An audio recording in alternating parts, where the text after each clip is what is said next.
All right, give me a thumbs up. Did you guys hear recording in progress? Yes. Okay, perfect. Yeah, for all you techies out there, you're all going to be shaking your head as we go along here. So Get ready. anyways, welcome to the Wellness Challenge. It's our 11th annual Wellness Challenge. We've got 23 teams that are registered with 190, I think we hit with participants. 22. So many of you, I'm just going to mute. I hear some background. Let's just mute. There we go. I think that's good. And so how this is going to go on Thursday afternoons at our Lunch and Learn, some of you may have been a part of it last year. I will always do an introduction, a little welcome, and then I'm going to introduce a special presenter. Now we're having a little problems because Angela LaFontaine, who is doing our presentation today, her computer's not wanting to cooperate.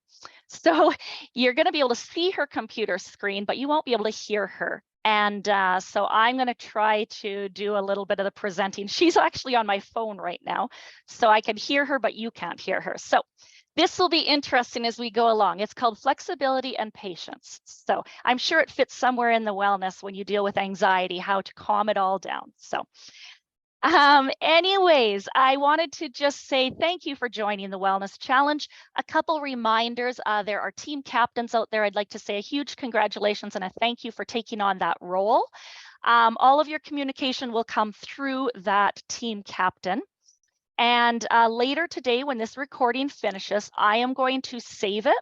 I will then give it an email. It'll have a link that will go out to your team captains. So anybody who is not with us today can watch it anytime in the next 7 days. I mean, and honestly, they could watch it. We're trying to get every 7 days so you get those points for your video and Lunch and Learn. Anything else is basically, I don't want to go too much time here with reminders. So those will come out to your team captain. Make sure you are checking your emails. You'll be receiving at least once a week from me to the team captain. And any questions or communication could go through team captain, or you're very welcome to ask me too. I know I've had a few people call me and ask some questions about points. All right, well, let's move on to what this is about today. So the first thing I'm going to do, I'm going to actually share my screen. I think I am. All right, here we go. If you can give me just a thumbs up if you see something on your screen that looks like the wellness pillars. Yes. Okay, that's Angela on the phone talking to me. She's going to see if she can call in. I don't really know what that means, Angela, but we'll see what. Okay, you give it a try. Okay, so what you see in here is the wellness pillars. So a group of us got together and we discussed what kind of Lunch and Learn we wanted to do this year. And we've created 4 pillars. Many of you have done reading and you've probably had lots of different things in life where you know about wellness as being a whole circle or a whole part. It's more than just eating healthy. That's why we have points around sleeping and water, and we've incorporated one called wellness, the personal wellness. Well, this one has 4 pillars. And as I do this, these are the 4 that each week we're going to speak about. So today's going to be on physical, and that's Angela LaFontaine, and she is a physiotherapist with Saskatchewan Health Authority who hopefully will be talking to you today. If not, I'm going to be interpreting her, her screen in a few minutes. If you notice on here, there are the shaded graph above each item. What that is, oh, I'm going to admit somebody here. What that is that there are 10 different places you could shade. So I'm going to go through a few questions. This was supposed to be sent out to you by your team captain. There's a worksheet that you can be looking at. And so physical is about nurturing your body, the physical body, developing physical skills to enable you to be active and healthy. So, oh, I'm just going to interrupt. Can you hear me, Val? I can. Is that Angela that I'm speaking to? Sure is. Can everybody else hear Angela right now?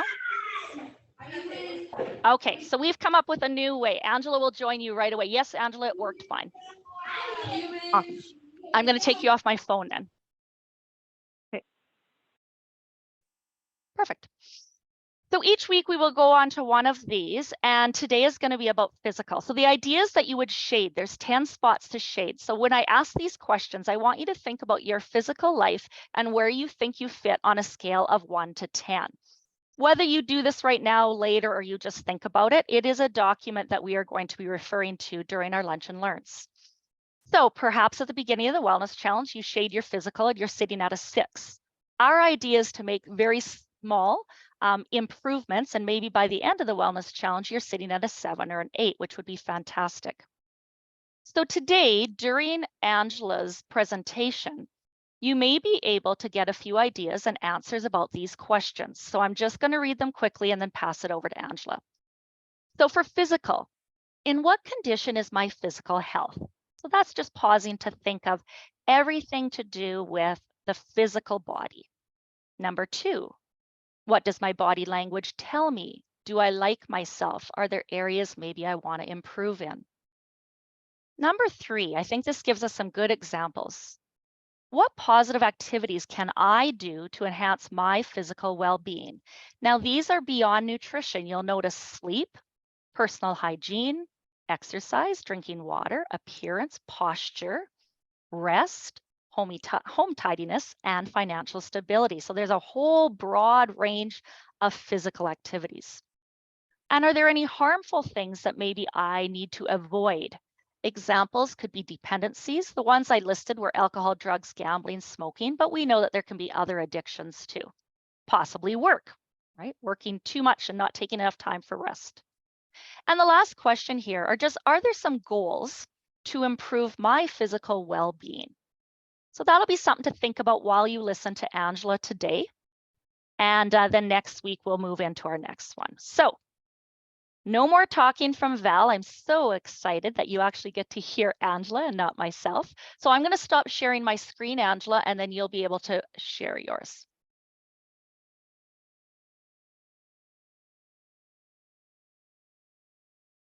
Okay, so hopefully everybody can see that. You have Saskatchewan Health Authority from the physical pillar. I'm going to mute myself, and Angela, I'm going to let you take over. And thank you so very much to all 4 presenters. And look at this, Ange, we pulled up and we're able to figure out this technology. So here we go. All right. Yeah, there we go. Enjoy. Okay, so everybody can hear me, hopefully. My name is Angela LaFontaine. I'm a physical therapist at the hospital here in Swift Current, and I'm pleased to speak with all of you a little bit today about that first pillar that Val spoke about, the physical pillar for your wellness challenge. So like Val mentioned, the physical pillar focuses on nurturing your body and developing physical skills to help to enable you to be healthy and active. So what we're going to talk a little bit about is exercise, sleep, water intake, and posture. Exercise is kind of my wheelhouse more so than the others, but we'll touch just a little bit on all of these things. So with your wellness challenge, you're going to get points for the amount of activity that you're doing in a week.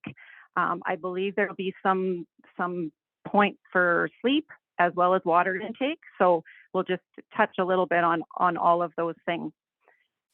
So first of all, with exercise, you know, there's the Heart and Stroke Foundation has put out some guidelines as far as what you should be trying to achieve with exercise. So we'll talk a little bit about how often you should exercise, how hard you should be working, how long you should try to exercise at a time, and then the different types of exercise. So the basic guidelines now are that we want you to try to exercise 150 minutes per week. So that averages out, if you exercise for 30 minutes at a time, about 5 times a week. So we do encourage people to try to exercise most days of the week. Some people really don't like exercise, but they do it. And so you might be tempted to get it over with and exercise Monday, Tuesday, Wednesday, Thursday, and then take 3 days off. But really what would be most beneficial is to have some rest days initially. you are wanting eventually to work to be exercising or getting some kind of activity most days of the week. And so that you end up with about 150 minutes of activity in a week. I think one of the biggest questions people have is, how hard should I be working? How hard should the exercise be? And what we recommend is a moderate exercise. And so the way that you can measure that, or the way that you can know that you're working and exercising at a safe level for you, is to use what we call the talk test. So while you're exercising, so if you are choosing to go out to the stockade and walk there, or go to the school and do the walking for wellness, while you're doing the activity, while you're walking, you should be able to carry on a conversation. So if you're walking with a spouse or a friend, while you're exercising, you should be able to have a visit. The thing about that is that while you're exercising, you shouldn't be able to sing a song. If you can sing a song, or if you can talk nonstop to that friend because you're fired up about something, you probably should be working a little harder, because you should actually need to take a break. That's what we call it, like a conversation or a talk test. So you should be working hard enough that you can't just talk nonstop. You're going to need to take, every once in a while, you need to take a breath, or maybe take a deep sigh, and you appreciate the other person talking, so you can sort of catch your breath, if that makes sense. So while you're exercising, you should be able to talk, you should be able to converse, but you should be out of breath enough that you do need to take some breaks from talking, but not have so much breath that you could just talk nonstop and sing a song. So kind of finding that balance for how hard you're working. And I use that in the hospital all the time with every patient I walk with. I chat with them. And if they say to me, I can't really talk, I'm too out of breath, I think, okay, we need to stop, or we need to slow down. We need to make this easier somehow. If they're talking nonstop, I think, okay, we can go further, or let's go over to some stairs and try some stairs. So it's kind of a nice way to gauge how hard your body's working. And you don't need a heart rate monitor. You don't need a scale of any kind. It's something that you can sort of just gauge yourself, no matter where you're exercising. That makes sense? Just to make sure that you're exercising at a safe intensity. During this wellness challenge, there'll be some discussion about cardiovascular exercise, which is kind of what I'm talking about: walking, swimming, going on an exercise bike, those types of activities. But it's also important to consider strengthening activities. So, whether that be using a small weight, or a TheraBand, or your own body weight, sit-ups and push-ups are types of strength activities that you don't need equipment for. And then also considering some stretching and balance activities. So if you take all of those things into consideration, you've got a really nice balanced exercise program. So when we talk about sleep, it's really the most powerful thing that you can do to reset your brain and your body. Every organ and gland in your body benefits from deep and restful sleep. And in my job, I see a lot of people who are injured and have injuries. And we always talk about sleep, because that's when your body repairs itself. If you're not getting that restorative sleep, then you're more likely to have aches and pains that don't heal as quickly. It can also really help you to cope with whatever you're dealing with in your day if you've had a good restorative sleep. So for some people, sleep is really difficult. Some people have never had any issue with sleeping. They can, go to bed and turn off the light and go to sleep fairly quickly. For some people, it's more difficult. And so there's a few ways to kind of tap into your mind and your body to prepare yourself for sleep and to try to stay asleep. So you've probably heard some of these things before, but just as a reminder, it's good to sort of prepare your body and your mind for sleep by creating a sort of a consistent before bed routine so that your body kind of knows, okay, this happens every night. I'm starting to wind down. So oftentimes, like, maybe 45 minutes or an hour before you want to go to sleep, you should be starting to slow your roll a little bit. So it's the time to wind down your nervous system and set the stage for sleep. So ideally, you'd be turning off any electronics, do something that you enjoy that is relaxing, try to avoid difficult discussions. So, it's exam week, probably don't fight about how much your kids are studying right before you try to go to sleep. For a lot of people, they really need to consider leaving caffeine out. And for everybody, it's a little bit different, but oftentimes the recommendation would be even like 8 hours before bedtime, no more caffeine. It's pretty individual, but it's something to consider. And try to avoid alcohol as well, 3 hours before bedtime.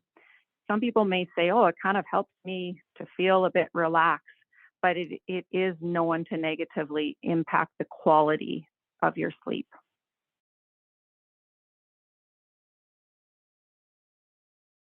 I'm just going to talk a little bit about posture. So you've probably seen diagrams similar to this before. If you do a lot of sitting, I think one of the biggest mistakes that we make is not sort of having our bum to the very back of our chair. So and in a good office chair like this gentleman is sitting in, it's maybe a little bit more intuitive. It's a nice ergonomic chair, but on your Chesterfield or in your recliners and those kinds of chairs that you might be sitting in at home, we all sort of have a tendency to scoot our bums forward in our chair to kind of relax a little bit more. For most of us, that's not going to feel very good on our back or on our neck. And so we really want to encourage you to sit up on your Chesterfield or in your recliner and making sure that you've got your bum to the very back of the chair. Basically, what that does is it helps to ensure that natural curve that you should have in your lower back that kind of curves in, that's maintained. If you scoot your bum forward, then that curve actually goes the other way. And we end up with lots of back pain as a result. For those of you that do work in an office, like where your screen is located is important. You don't want to have to always be turning your head to look at your screen, or up and down. If you have progressives, sometimes that can be a little bit challenging because you're always kind of tilting your head up to be able to see properly. So just really consider where your monitor is at your workstation, as well as your keyboard. And there is a lot of desks now that have really good modifications, and they're set up better than they used to be. But these are things to consider during the day if you're in an office. One way to kind of check out your posture and discover what is supposed to be normal is this next picture. So if you stand up against a wall and your heels are about just about half a foot or 6 inches in front of the wall, then you kind of lean back, sort of push your hips and your buttocks and your shoulder blades and the back of your head all into the wall. In that position, you can see in the picture that gentleman's ears are over his shoulder, which is over his hips, and that's sort of your ideal posture. Do we see many of us walking around with posture like that? Not necessarily, but if you consider that and try that, even if you relax like 10 or 15%, from that rigid posture, you're still going to be in a really good position. Sometimes you might just need to remind yourself in the day, if you are at your desk, about, like, we tend to see a lot of, we call it like a poking chin. So, maybe straining to see the screen, or, concentrating and working hard on something, we tend to just poke our chins forward. And that's a really common thing that we see that leads to a lot of neck pain and arm pain. So yeah, just kind of check your posture. I always tell people when they have neck pain, one of the exercises that works really good is to sort of, like, I don't know, pretend that like a chicken is trying to kiss you or something and you're pulling away. Like, that's a good posture correction. Or your kids are coming at you with like chocolate pudding all over their mouth and they want to give you a big kiss. It's like that feeling of pulling away is a nice way to correct your posture. When you do that, everything kind of straightens up. Your shoulders come back, that arch in the low back just naturally increases. It's a nice way to kind of improve everything down the chain. And last but definitely not least is water intake. So, we used to always sort of think that about 6 to 8 glasses of water a day is what was encouraged. And I mean, that's really good, but we're actually, the recommendations for fluid intake have changed a little bit. And they're kind of also considering what you're doing in the day. So, for some people, 6 to 8 glasses of water may be enough. But if you live in a really hot climate, or if you're doing a lot of vigorous exercise, a lot of fluid is lost in sweat. If you, depending on how much you're voiding. So there's lots of different factors that contribute maybe to how much water you need. If these next months, when you're trying to really be physically active, you need to drink enough fluid to balance out the losses you're going to have so that you can avoid dehydration. So what we're seeing now is women would benefit from drinking about 9 cups of fluid a day, which is about 2.2 liters, and men maybe closer to 3 liters of fluid a day. And like I said, sort of keep in mind what you're doing in a day. And you'll know this, if lots of times while we're exercising, we do drink more water. So if you go for a walk and you take your water bottle, you tend to drink as you're exercising. If you didn't do that day, you probably, you may not drink as much. So some of it is sort of intuitive. You're drinking more as you're exercising. There's lots of tricks. For me personally, I drink more if I have a straw than if I have to undo the top somehow. Like if I can be one-handed grabbing a drink and sipping it, I drink more water than if I have to unscrew a top, which sounds ridiculous, but just the one-handed thing improves your water intake. Sort of just, for lots of people, filling your water bottle up in the morning and just kind of having it ready to go, having it, if you like cold water, making sure it's cold. There's lots of little additives you can put in your water, or some lemon or lime. If you don't like the taste of water, there's lots of things now to kind of add some flavor to your water. Because not everybody likes water or likes the taste of it. So there's some fun things now that you can buy to make it a little bit more appealing, maybe. And maybe just keep in mind some of the symptoms of dehydration. So I think a lot of us are dehydrated through the day. Some of us are still wearing masks all day, and so it's difficult sometimes to stay hydrated because you're wearing a mask. So pay attention. Like if you feel thirsty, then you're definitely dehydrated. Sometimes you might feel fatigued or weak. Lots of people get a headache when they're dehydrated, and they just feel a bit more irritable. You may not feel as alert. I mean, in severe cases of dehydration, you might have some vision changes. And if you can pay attention to the color of your urine as well. So it should be just like a really, really light yellow, and sometimes even almost clear if you're hydrated well.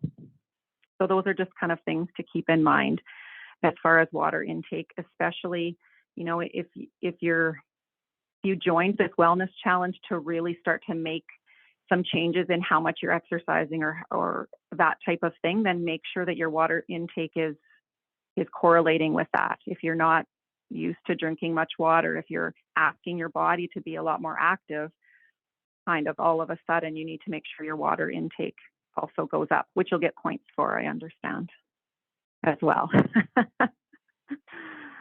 Okay, does anyone have any questions for me?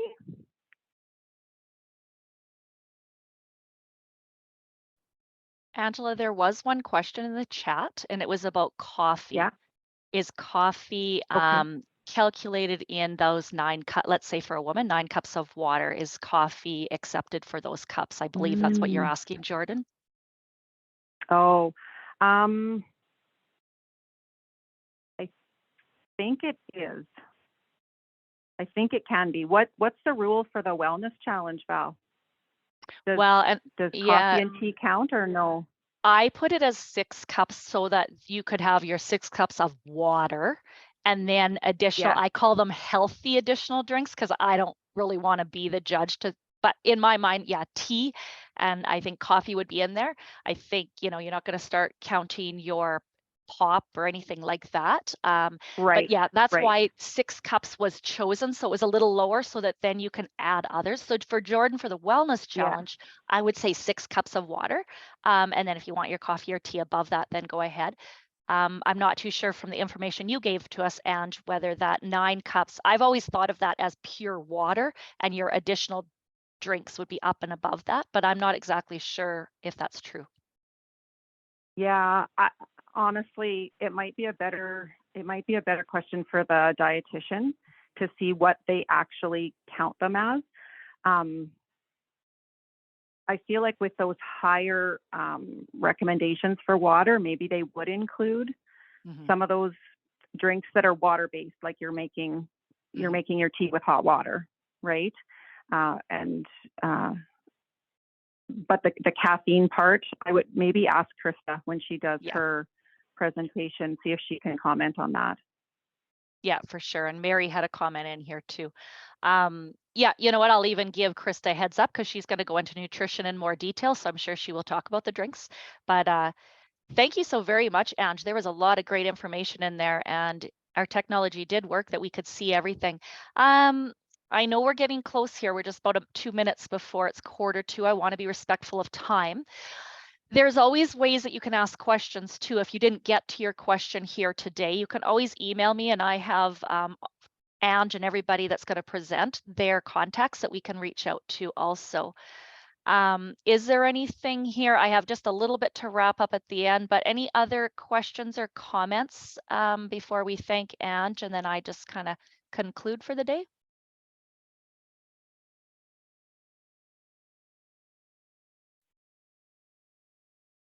All right. Thank you so very much, Ange, for sharing with us today. There was some great information there, good reminders. I know we think we know how to take care of our bodies, right? We've been living in these bodies for a few years, some of us more than others, but there are still some great reminders of our posture. I always struggle with posture here, especially at work. I also love, we were complimenting each other there. That's why the 150 minutes is in the wellness challenge. I didn't just pick a number out of the sky. That's what's recommended. And you can break that down, as you can tell, with your points. Every 10 minutes, you get 5 points, right? So there's also lots of things in this wellness challenge that can complement and help you with that physical activity. So for example, there is a whole list of exercise videos, but now online, you can tap in anything and get new exercise videos. You'd never run out of things to do. But if you want some free or low cost, you can come on out to the Stockade. We have many different exercises that are going out there and you have a poster that lists them all. The Forever in Motion exercise class, we deal lots with posture and strength and physical activity. And we have Finding Balance that Sarah Stukins, who's going to be presenting next week. She does a class out at the Stockade. Then you can go to the Aquatic Center or Social Bowl too for some low cost. And thank you again, Anne. She spoke about the importance of sleep, and that's how you guys are getting those 7 points of sleep. And then posture is incorporated, like I said. So I think it was a very good compliment to what we already have there in the Wellness Challenge. And I thank you again, Anne, for your time and putting this PowerPoint together for us. I also I thought this would be the best time to do it. So if you realize the prizes are a little different this year, there's a grand prize at the end, and that's for the team with the highest average of points.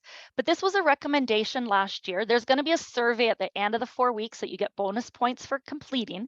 And I go through it very carefully. And one of the suggestions was to change the prizes. So every week we're going to have a draw, and we're going to do it right now. And there's 23 teams. We're going to draw a number, and there will be a prize for that team. Now, that team captain, you can decide how you would like to distribute it to a team member, because most of them are a gift certificate to some kind of physical fitness or something like that. You could pick the person who had the best week and they had the highest points, so they get it, or you might want to do a draw. I'm going to leave that up to the team captains, but today during our Lunch and Learn, we are going to choose the team that's the lucky team for week 1. I will send it out in the email, so all the people who don't watch the video, you'll know, and I'll let the team captain know for sure. So drum roll, we have 23 teams, and Jim, you happen to be right underneath. Do you mind unmuting and picking a number between 1 and 23? That's Jim Pratt. I believe you are with the Riverview Village people. Is that correct? People, right The on. Village people. Yeah, Jim, a number between 1 and 23. Well, I'll pick my age, 19. 19, of course, that's your age. You're looking great. Oh, and the lucky winner is the Schaefer family. So the Schaefers have put a whole family together. And what I love about this is Carson Schaefer, who would be about 19 years old. He is the team captain. So I will get a hold of that team and I'll let them know. Today, it is a huge thank you. This is Stride Physiotherapy, who has donated $100, a gift certificate, and also Central Avenue. If you can see it or not, it's where you can roll for your muscles and stuff. So I will make sure they get that, and we'll do that every week, but we'll take number 19 out next week so they can't win again. Thank you so very much, everybody. I hope that you've enjoyed your first couple days of the Wellness Challenge, and we are going to say a farewell for today. Please send me any comments, questions, and I'll try to get back to you as soon as I can. Have a fabulous Thursday, and we'll see you next week. Same place, different person, same time. Take care.